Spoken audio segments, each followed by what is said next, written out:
From the relative safety of Vault 101, it's the Imaginarium with Scott and Todd. I'm Scott Colbert. And I'm the horror nerd, Todd Staruch. And if you're listening to this, that means that the world has not blown up yet. True, but the inauguration is technically not until tomorrow as we record this. So This is true. There's still time. Well, no, because he said he was taking the weekend off. He wasn't going to start until Monday. Oh, okay. So there is that. So if there's anybody or anything that you want to rape and pillage, I guess now is the weekend to do it. Oh, absolutely. I'm going to start grabbing people by the pussy immediately. Because apparently that's okay. It absolutely is okay. And I believe that's going to be his first executive order. Yes. Allowing pussies to be grabbed whenever and wherever possible. With impunity. With impunity. Absolutely. And if you're wondering if anybody's familiar with the Fallout games and wondering how that world ever started, we're about to find out. I think so. Okay, enough Trump talk. I'm just so sick and fucking tired of talking about it. Yeah, I agree. In fact, I'm thinking of just taking a break pretty much from social media tomorrow. It's sure to be a complete shit show. Yeah, I think you're probably right about that. There is one quick thing I do want to mention, and it's not necessarily, it's Trump related, but it's not me bashing him for a change. Now, as you know, Caitlyn Jenner is going to the inaugural tomorrow. Well, I don't know if you know that, but she is. I did not know that, but okay. Yes. So there's this great idea on Trump's transition team to have him dance with Caitlyn Jenner at the inaugural ball so people would see that he's very pro-gay and very pro-gay rights. Right. Now, do you see the issue with this? Well, I have all kinds of issues with it. You know. Well, aside from it being a very cynical move, what it's saying is that gay people are so stupid that they're actually going to believe that charade. But none of the gay people I know, and trust me, I know a lot of gay people, are buying it for a minute. And second, his base supporters are going to be so disgusted by that they're going to hate it too. So this is a lose-lose situation for them. And I can't believe they actually thought it was a good idea, and which shows just how out of touch the people around him are. Please, you're right. Let's not fall down into this sewer, But yeah. I it's just I can't even anymore. When Obama was elected both times, I had a lot of conversations with people about what we thought it would be like, and and the hopes, and then and as time went on, and look, as much as I was an Obama supporter, I'm not some sycophant. I had a lot of problems with some of the things that he did and some of the policies that didn't quite work out and whatnot. But it never, degenerated into this steaming pile of shit, that things have degenerated into this time around. There's been no real discourse about politics or policy. It's just been all hate and vitriol. My only hope is to just hunker down and just get through the next 4 years. Yeah. Well, the only thing that I've heard a lot of talk about, the only issue that I've heard a lot of talk about has been ACA, also known as Obamacare. And right. For those who weren't aware, they are the same fucking thing. Wait, apparently, there are some Mensa members out there who thought Obamacare and ACA were two different things.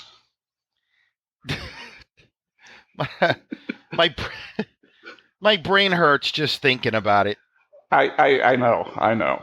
And I read an article about that, and people were being quoted about it. And I thought, this is why he won. Just the rampant stupidity running through this country is actually quite frightening. I gave us far more credit than I think we probably actually deserve now. I've been thinking a lot about it, and really, Scott, it's really nothing new. Like, if you remember, Jay Leno used to have a segment called Jaywalking, where Yeah, he'd walk out on the streets and just ask people like simple questions like, who's the president of the United States? Who's the yeah, vice president? What's the capital of the United States? Just to see what people would say. And the ignorance is just staggering, you yeah, know? And I wouldn't even mind. Like, I wouldn't even mind. I'll bet you there are some reasonably intelligent people that were out there that maybe didn't realize that Obamacare and the ACA were the same thing. And the Republicans did that on purpose. They kept calling it Obamacare so that it would be associated with Obama, along with any negatives associated with the law. It was really just a way to obscure, you know. yeah. Which is something that I have to give them credit. They are masters at that.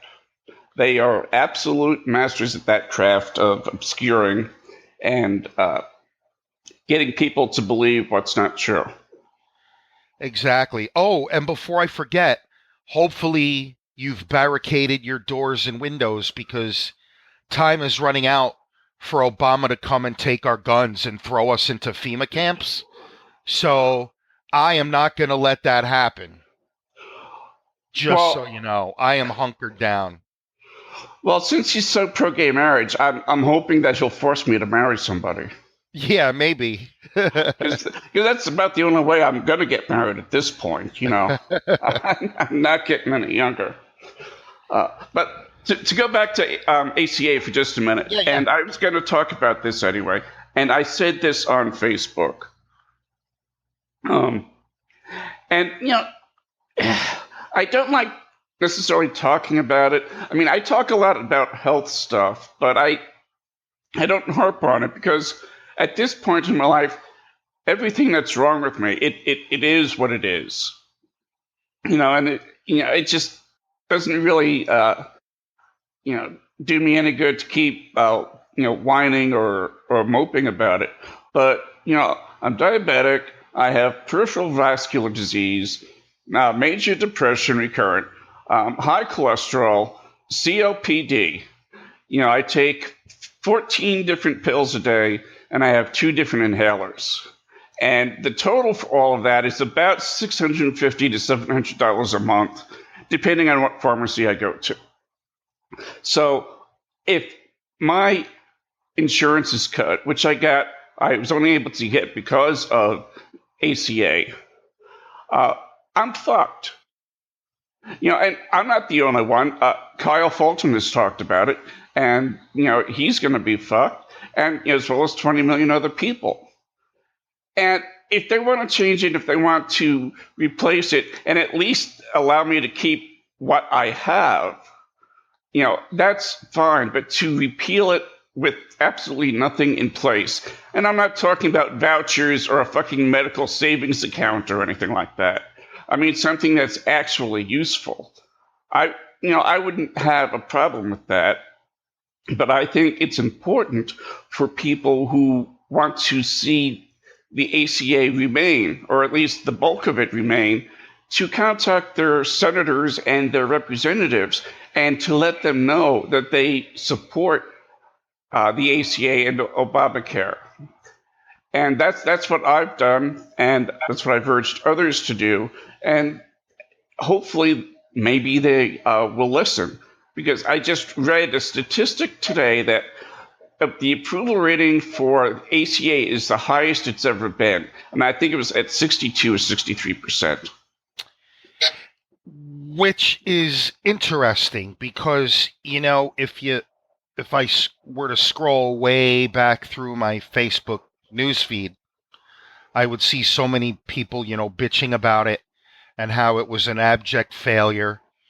And maybe so, like in some ways. I know that the law, the plan had a lot of flaws in it. It was a flawed bill. But again, to say, oh well, we're just going to repeal it with no replacement or no plan going forward is just ridiculous. To pull the rug out from under so many people is unconscionable. It is. And you think of, and I've seen this on Twitter and Facebook and elsewhere. There are people whose lives depend on it, far more than mine. People who are going through chemotherapy or who are dealing with, other kinds of terminal illnesses, and the only way that they're able to deal with it and get their medications and see the doctors and specialists is through ACA. And if they take that away, there's the death panel. They were always saying that ACA, that Obama was going to create a death panel because of it. Well, that's exactly what they're doing now by taking away that insurance. People are going to die. Exactly. And what really makes me sad is that how little some people seem to care about others. Yeah. At the same time, I am a big proponent of personal responsibility. I think it's up to each one of us to try to take care of ourselves as best we can. But I am all for it. Like some of my friends think I'm crazy. Well, a lot of my friends think I'm crazy, but I have no problem paying my fair share of taxes. I really don't. Like, the fact that someone comes to pick up my garbage and that someone plows my street when it snows, and all these things, and that my daughter goes to school and what have you, and all these things, I'm happy to pay for it. And we spend so much money on this country on stupid, wasteful shit. Yeah. But they're going to take my tax dollars anyway. I would rather see my tax dollar to go help you or someone else get the medicine and the treatment that they need, versus some $1 trillion airplane that doesn't fly, Exactly. Or some other Pentagon boondoggle that we don't need. Right. Oh yeah, let's build another Polaris rocket, because we can't because we can't already nuke the world 75 times over, Yeah. But we got to keep those military contractors in business. Oh, but Timmy has cancer? Oh, well, fuck Timmy. Maybe his parents should have worked harder, Yeah. Oh, I absolutely agree with you on that. And, I have paid my fair share of taxes and then some. And I'm like you, I don't mind paying it because I understand, this country is not a business. This country is made up of 300 million people. And all of those people are not going to be on level ground. And like it or not, that's the truth. And some are going to need help. And it's just being a decent human being to help others. That's all it amounts to, is just being a decent human being and doing what's right. And, so, I don't know. But, obviously I've got some deep worries about this. And I just cross my fingers and hope that things go somewhat well. Yeah, I hope so, man. I already called my senator and my representative. I already sent my emails and stuff, to make my position known on these things. I hope more people do as well. Remember, listeners, like, posting about shit on social media doesn't actually get shit done, Right. And you may think that calling your senator or your representative or what have you doesn't matter, but it actually does, because at the end of the day, they care about one thing. And if enough people call and say, if you vote to repeal Obamacare, I will never vote for you again, that will resonate with them. Yes, it will. So All right. So let's get off of that topic. All yes, right. Let's talk about some good stuff. okay. Now, as I've mentioned, I've been watching classic movies to catch up on the ones I haven't seen, and I wanted to finish watching Lawrence of Arabia to talk about it this week. But I can't get through that goddamn movie. It I is just, long. I mean, I try, but I keep falling asleep. It's as dry as the desert that they're crossing. It is. Yeah. And I look, far be it from me to denigrate a classic, but I just don't understand how people can call this one of the best movies ever made. I'm not seeing it, but you know what? Some of the best movies that I think have ever been made, people would probably look askance at. So, I suppose it's all relative. But it's just boring for me. And I think the character T.E. Lawrence, I don't think he's a particularly interesting character, which I think hurts it for me because I'm not really invested in anything that he does. Okay, fair enough. Yeah, because he comes off as kind of a dick. Well, yeah, that is true.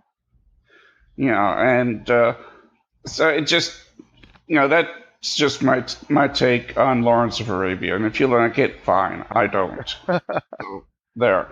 What I did watch instead was a movie that based on a book which I had read several times, which is To Kill a Mockingbird.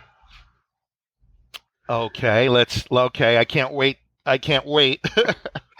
No, I absolutely love To Kill a Mockingbird. I find it interesting of all like the classic movies out there that you may or may not have watched. This one surprised me a little bit that you had never seen it. It surprised me too, and I'm not quite sure why because I really do enjoy the book. But for whatever reason, this one escaped me. But I was so moved by that movie. I watched it again right after. I watched it right 2 times in a row just because I liked it so much. Gregory Peck was really just amazing in that. And what pisses me off is that it was up against Lawrence of Arabia for Best Picture and Best Actor and stuff like that year. And it lost out to Lawrence of Arabia. So tell me how annoying that is for me. I'm sure. But it was funny seeing Robert Duvall in like platinum blonde hair. Yeah. And not in his face not looking like a road map. I know, right? It's young. Yeah. And he doesn't even say a word, not one thing. Nope. But he says everything through his expression, and he's just in it for like maybe 5 or 10 minutes at the most.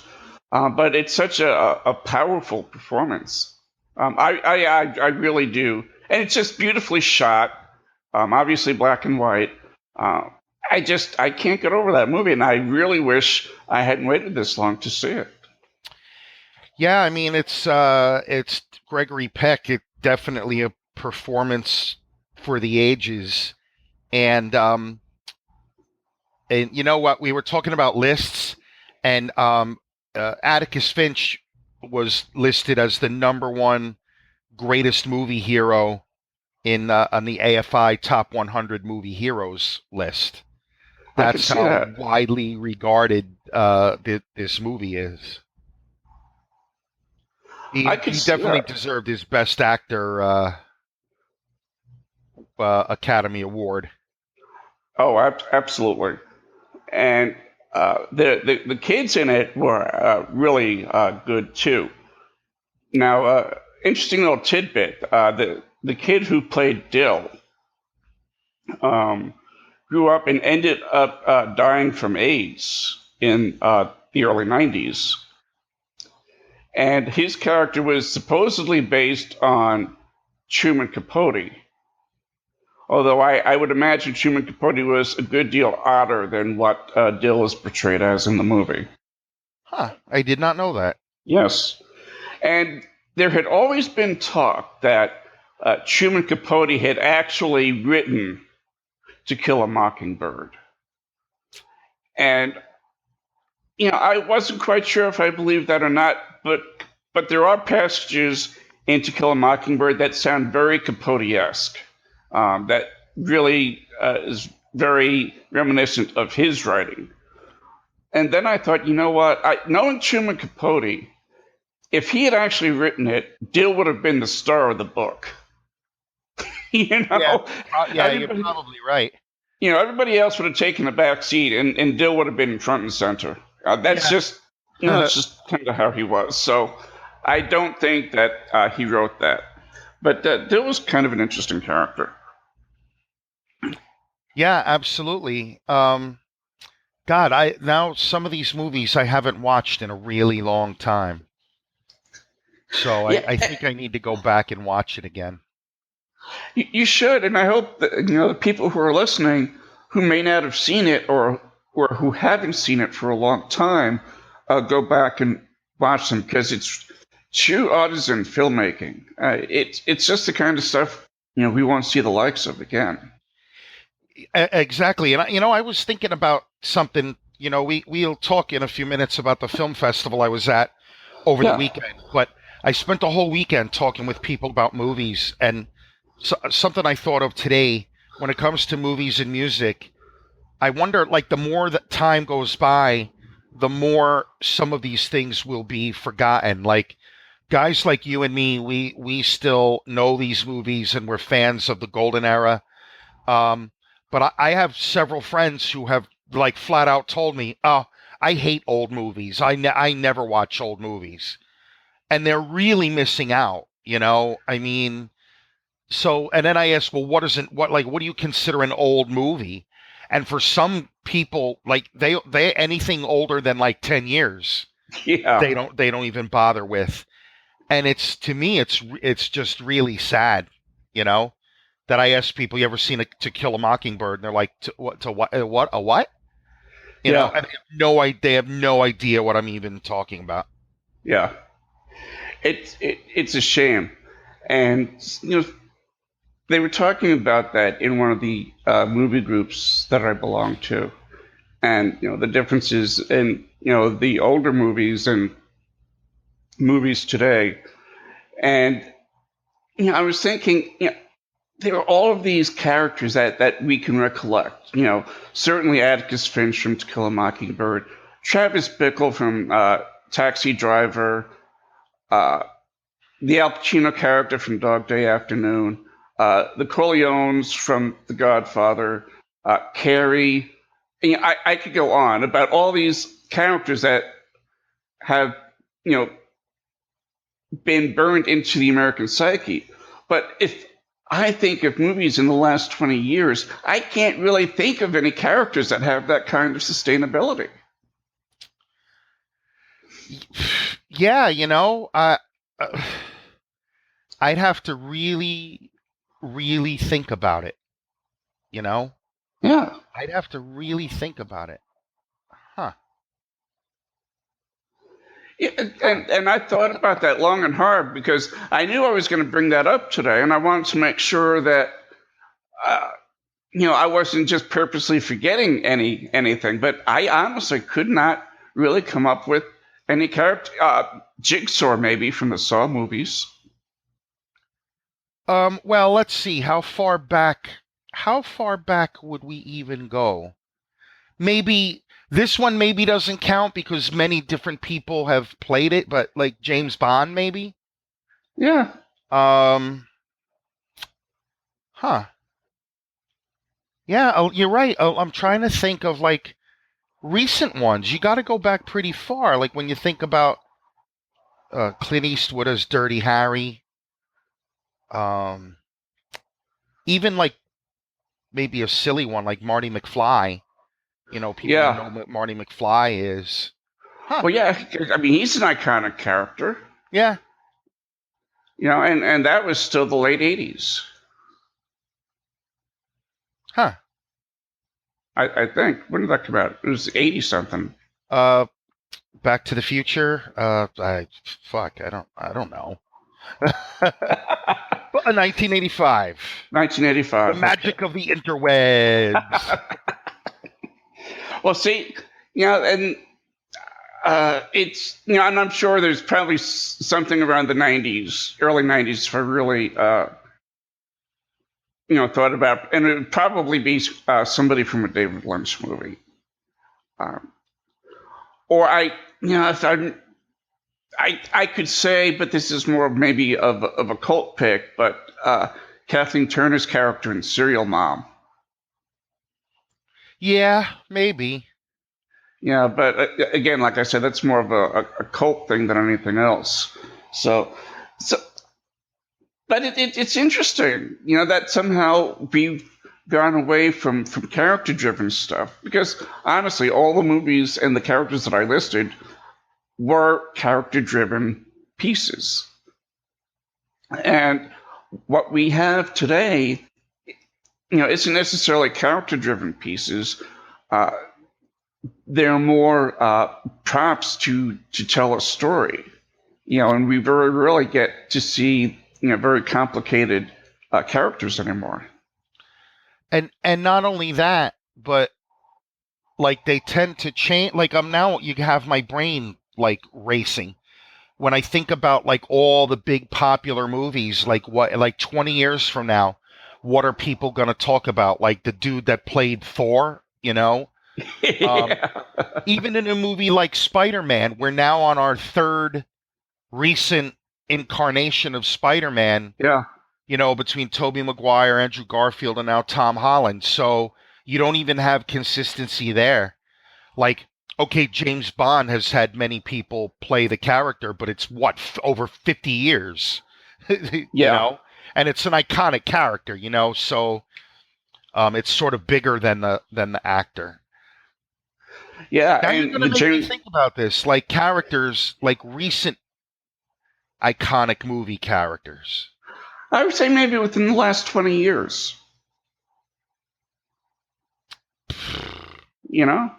And this would be a good one. If you're listening, and if you can think of some characters that are like iconic characters from the last 20 years, let us know. Jack Sparrow, maybe Johnny Depp. Jack Sparrow. Because kind of everybody knows. If you say that, people know right away who you're talking about. You say Captain Jack Sparrow, they know it right away. Yeah, that would be one. I would say that definitely would be one. Yeah, it's not easy. No, it isn't. And a lot of them, you know what? A lot of them are probably horror characters. Like Freddy Krueger, Jason Voorhees. Yeah, Michael Myers. And those, they all got their start in the '80s. Yeah. Yeah, it's been a while. It has. So that's actually, like I said, if you can think of anybody, put it down in the comments, because I'm curious to see what others have to say. We may be missing something very obvious. I don't know. Maybe the villain. Probably are, and someone's going to mention a couple where I'm just going to smack myself in the head and be like, "Yeah, how the hell did I forget that?" Maybe the villain from A Force Awakens. Yeah, maybe. Of whose name I can't remember, so I guess that tells you something. Although you can't, as we all know, you can't rely on my memory for anything. Oh, please. So the fact that I can't remember his name has less to do with the character and more to do with I have a really bad memory. Let's talk about the Macabre Fair. Yes. So, go ahead. How did it go? Give us the rundown. It was fantastic. So for those who don't know what it is, the Macabre Fair Film Festival is the premier Long Island horror film festival. It happens every January on Martin Luther King weekend. This was the fifth year. I've been going to every one since the beginning, and this is the third year in a row where I've been one of the judges.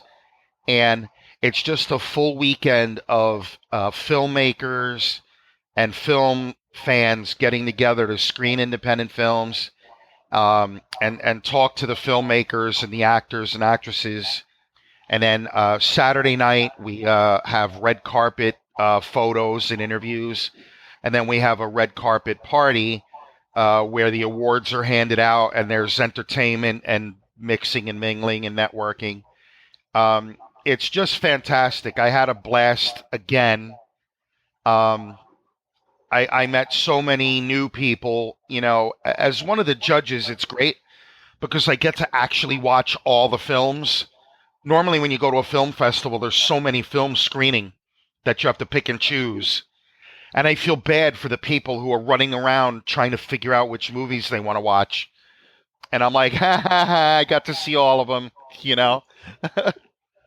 So Now, do you get like screeners? Do you get screeners for all of them Well, before you no, see before you judge? there's a website called Film Freeway, and it's a website that festival directors use to consolidate all the films. So what we'll do, like the filmmaker will upload their film to Film Freeway, and then Elsie Ginsberg, who is the festival director, will send all of the judges a login so we can watch all the films. So I'll just take my laptop, hook it up to my big screen TV, and away we go. So I had to watch 94 films. Oh, Jesus. Yeah. Now, granted, a lot of them are short films. I think there were 20 features and the rest were short films, but it's still a lot. Like that's still a lot. 20 features is a lot. It is. And people say, oh, you're so lucky. And I am. I'm privileged and honored to be a judge for Macabre Fair, but it is a lot of work. Oh, you're so lucky. Oh, you get to just sit and watch movies. I'm like, yeah, I have to make notes. I have to go back and rewatch. I want to make sure I'm giving everyone a fair shake, because a movie that I watched today, how can I compare that acting performance to a movie that I watched 3 weeks ago? Yeah.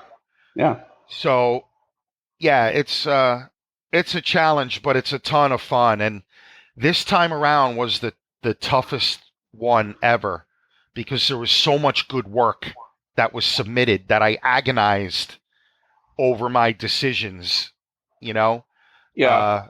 And it was tough. But when you see how happy the winners are and the joy that they have that their work is recognized among their peers, because again, it's just the judges are just filmmakers and film fans. It's not some ivory tower thing, where people are just judging the films. It's people who are immersed in the world of independent film, Yeah.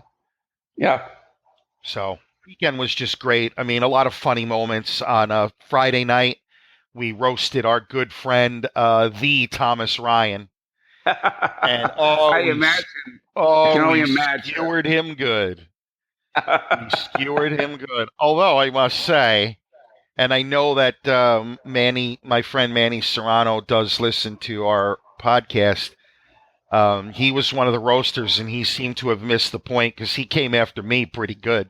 I know that roasting each other is part of the fun, but dude, man, I don't know what I did to piss him off. But he came after me good. But it was all in good fun. It was really funny. And that's what I said to people: come after me all you want, but at least be funny. Don't come same lame old fat guy and bald guy jokes that I've heard 1,000 times. Yeah. But it was really, really good. And one thing I just want to say, I always am surprised when I go to these festivals that I don't see more of my friends there. It's always sort of the usual suspects, like people that always go to these film festivals. And on Saturday, I hosted a panel called "What It Means to Support Independent Film." And it's something I've posted about a lot on social media because I'm always surprised that so many people online that I know that are always talking about how they love independent film, I'll never ever see them at a film festival, you know? And it's only Long Island. It's not like it's Sundance where you got to go to LA, Oh or yeah. Cannes where you got to go to France, or where the fuck it is. It's Long Island. It's an hour and a half from the city, and there's a train. Like, there really is no excuse. Like, I know people work and have responsibilities. I totally get that. But it does strike me sometimes how everyone swears that Hollywood sucks and they want to support independent filmmaking. And then, as I said, I'll never ever see them at a film festival. Yeah. And I think the film fests are probably one of the best ways to support indie film. Well, it is because first of all, it gets eyeballs in front of the movies, Yeah. and that's what the directors and the filmmakers want. Because then, if you enjoy the film, the word of mouth goes a long way.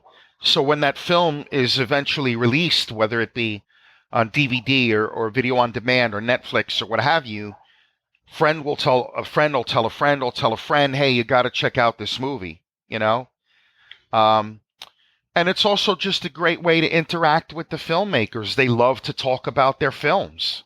Yeah. What motivated them? Where did they get the idea? I just want to call out one in particular.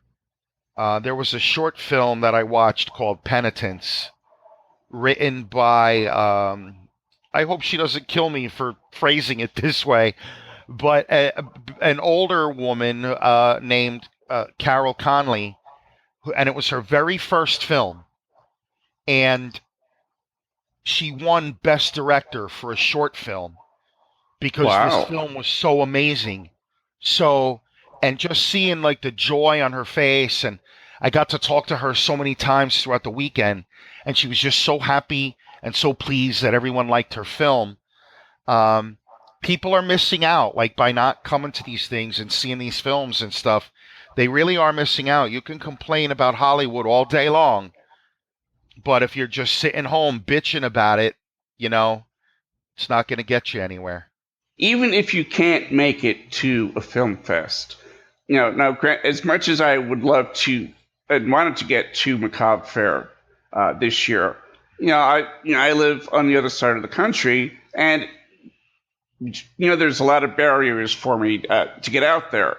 But what I can do is I can go on Vimeo or YouTube, or any place online where they may have the movies and pay a couple of bucks to watch it, and then leave a review. Right. That's a good way to support, and not just indie filmmakers, but indie artists, period, whether they're musicians, filmmakers, writers, what have you. Reviews help so much, you don't even understand how helpful they are and how meaningful they are to the to the creators, whether it's a good review or not. They're all very helpful, and that's another way that you can do it. I mean, I know when I saw Faces, Tom Ryan's Faces, I talked about that movie to just about everybody I could because I fucking love that movie. Yeah, and it's funny you should say that because, excuse me, that's one of the things I talked about in my panel.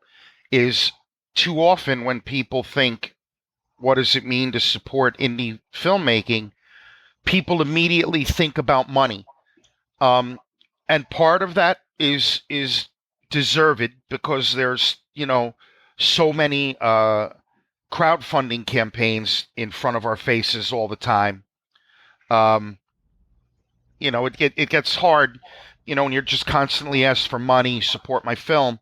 But there's a million things that you can do that don't cost you a penny. Like you said, if you watch a film, go to IMDb and leave a rating and leave a Yeah. review.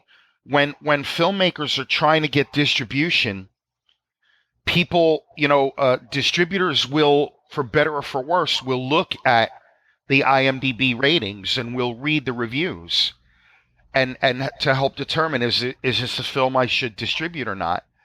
Um, or wherever. If you watch it on demand, on video on demand, just leave a review on Amazon or whatever.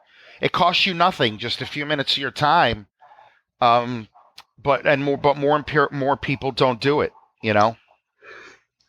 Yeah, and they should. And I think maybe sometimes people feel like, well, I'm not good at writing, or I'm not good at making a movie review. It doesn't have to be perfect, and it doesn't have to be, some long esoteric essay examining the meaning of every camera shot in the film.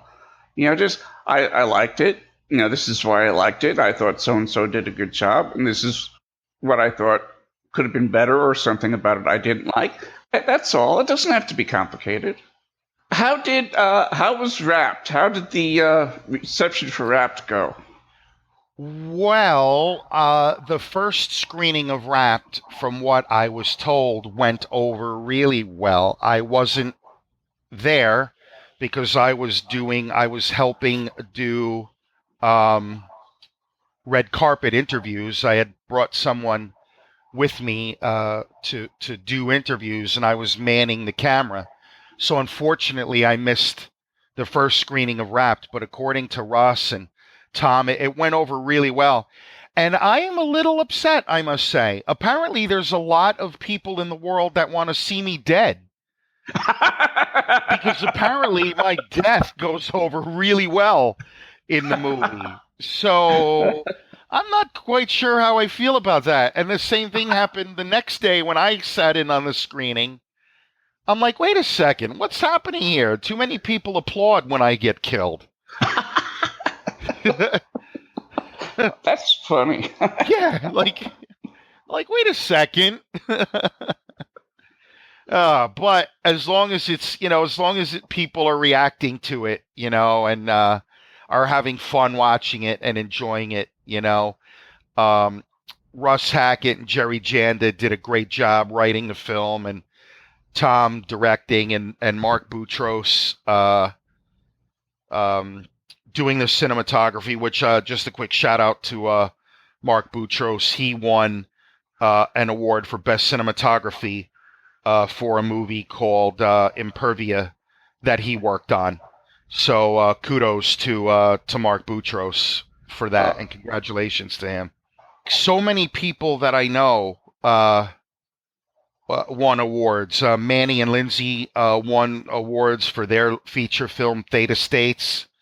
Which I'm looking forward to seeing that. Yeah, it's a great sort of trippy sci-fi, cerebral kind of film that I liked very much. As I mentioned, Impervia from Pat Devaney went over really well. There's just so much good work happening in the indie film world. There really is, and people really need to check out these films. Like on Netflix, go to the indie section, or Hulu, or Amazon Prime, wherever you are. Always check out the independent films section and give it a shot. And you know how I feel, Scott? There's a lot of good films that come out of Hollywood too. Yeah. I hate when people just Hollywood sucks, whatever. But there's a lot of good work being done in the independent film world. Absolutely. I think indie film is probably the strongest that it's ever been. At this point. I agree. The cost of equipment has come down. More and more people are finding that, if that there are local casting calls and such, and that they can actually get involved in making a film. I tell people all the time, I didn't just stumble into it. Like I thought one day, gee, I'd really like to get more involved in making films. How do I do that? And I just went and I did it, So I hope more people do that as well, hang out on Facebook, join a couple indie film groups. I know there's always casting calls in New Jersey for extras or production assistants, or whether you want to be behind the camera, in front of the camera. There's always something you can do. Yeah, I see casting calls all the time. Jeremiah Kip puts them out a whole lot, Oh and yeah, yeah. and anybody on the East Coast, in the New York area, if they see one from Jeremiah, jump on it because he's a fantastic guy and he'd be wonderful to work with. I Yep, like his stuff there's so much. always something going on in the indie film world, that's for sure.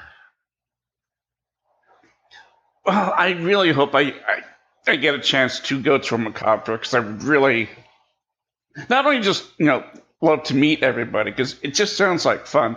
Although I do have to say I'm not very fond of everybody getting sick from it. Oh God, yeah. Well, I don't know what's going on just here in New Jersey in general. There's some sort of weird bug going around. Like, it's not just at the Macabre Fair. It's like people at my job, people at a bunch of my clients. Like, so many people are sick. It might be the start of the zombie apocalypse. I don't know. Captain Trips. Yeah, exactly. Nice one. Yeah. I saw one other Captain Trips reference on Facebook over the last few days. Pretty happy about that. Well, I've had like a sinus cold for about 2 or 3 weeks now, and it's only been this last week, the last few days actually, that it's I feel like it's gone away. Although I still have problems with my left ear. It keeps popping all the time. But yeah, it just hung on and it wouldn't go away. So I hope everybody gets feeling better. And in fact, it knocked down a guest we were going to have on today. A what? A guest we were going to have today. Yes. It got them. Yeah, so I don't know. All I know is it wasn't me. I wasn't patient zero. Yeah. So you say. We all know you were fucking the monkey in Africa. Ah, damn it. Okay.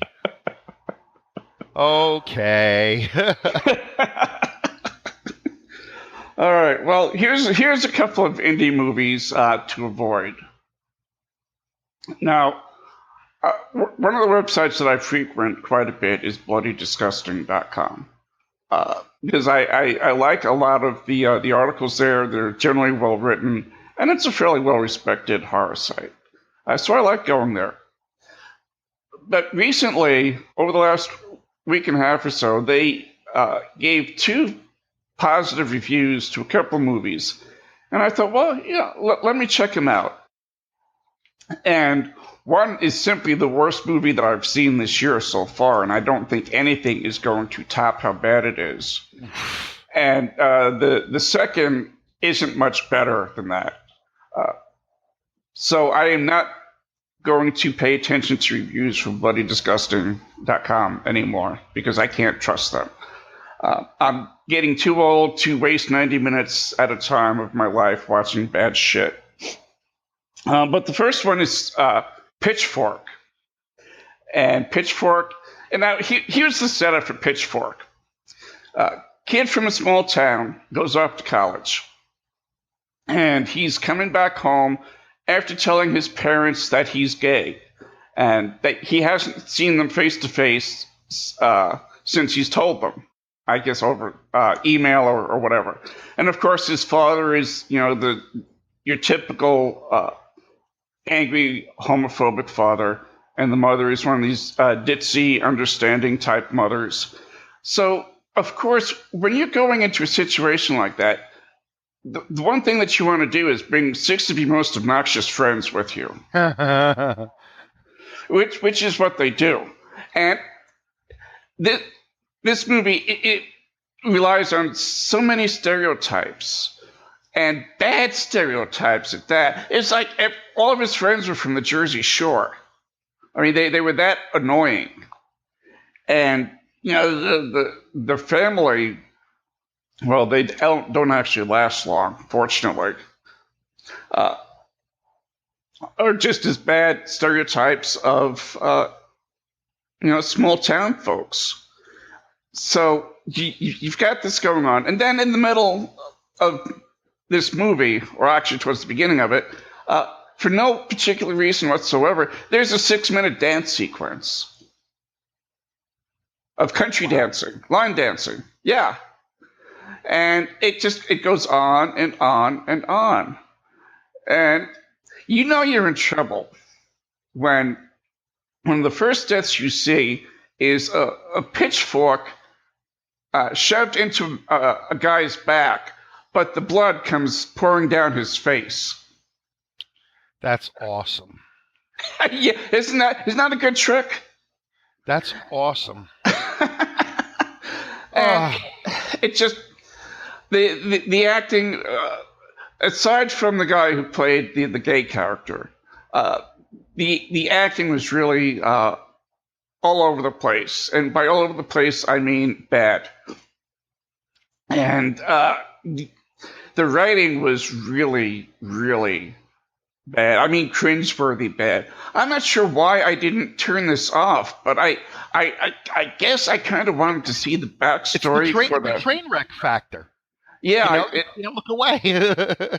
The pitchfork. Because the guy has a pitchfork for a hand, which is kind of reminiscent of Ash with the chainsaw hand. And he wears a dead dog's face as a mask. That's his thing. That's great. Yeah. So it's just it's not very interesting. The last 20 minutes were probably about the best part of it, but even still, by that time, if you haven't given up on the movie, you just say, hurry up and kill all these fucking people so I can go to the bathroom. That's pretty much how that goes. And it's billed as,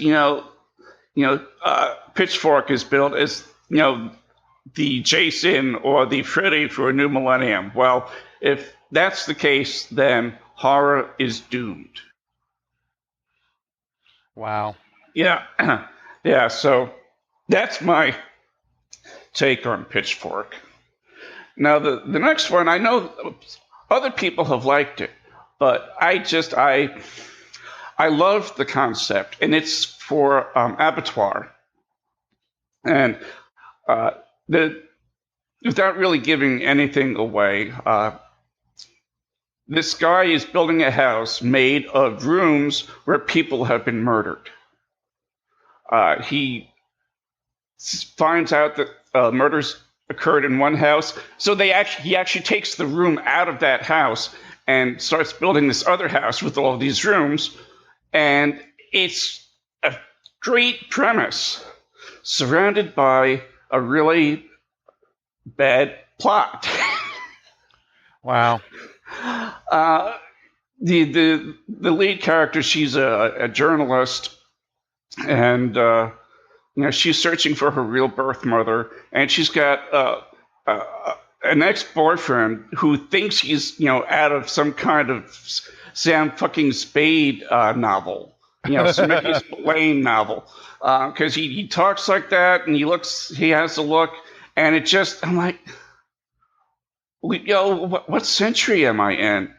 And I could accept all that, but there's stuff that happens that you're like, come on, give me a fucking break. For one instance, she goes into this small town. She's pulled over by the local sheriff. She gets out of her car, goes over to the sheriff's car, and shoves her license and registration through the window.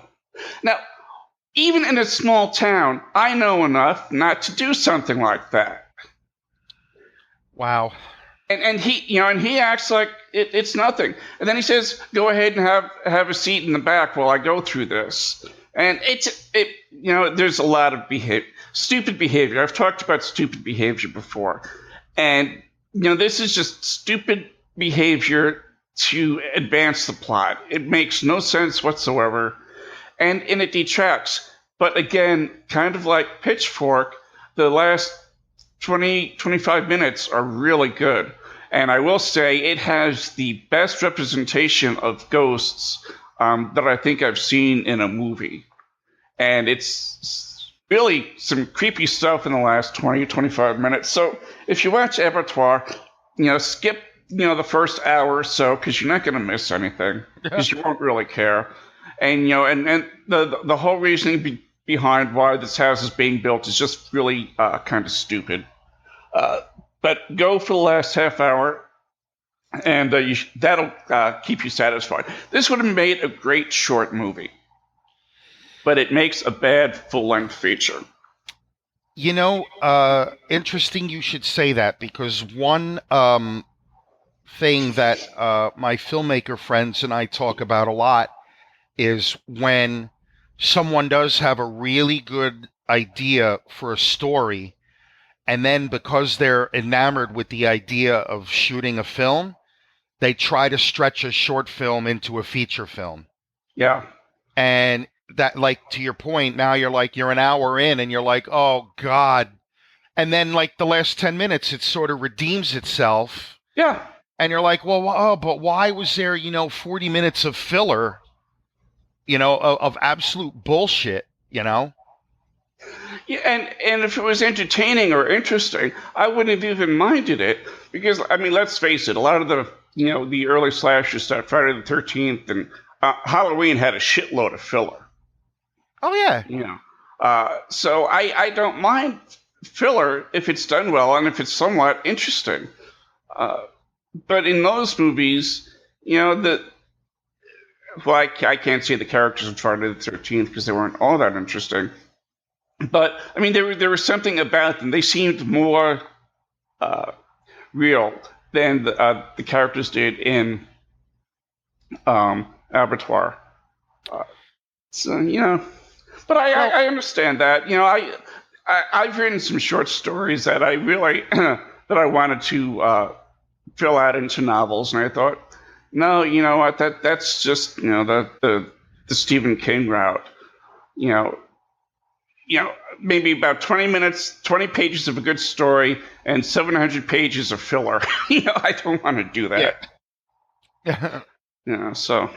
All right, so what movies? Well, I should say what movies have you seen? But you've been busy at the film festival.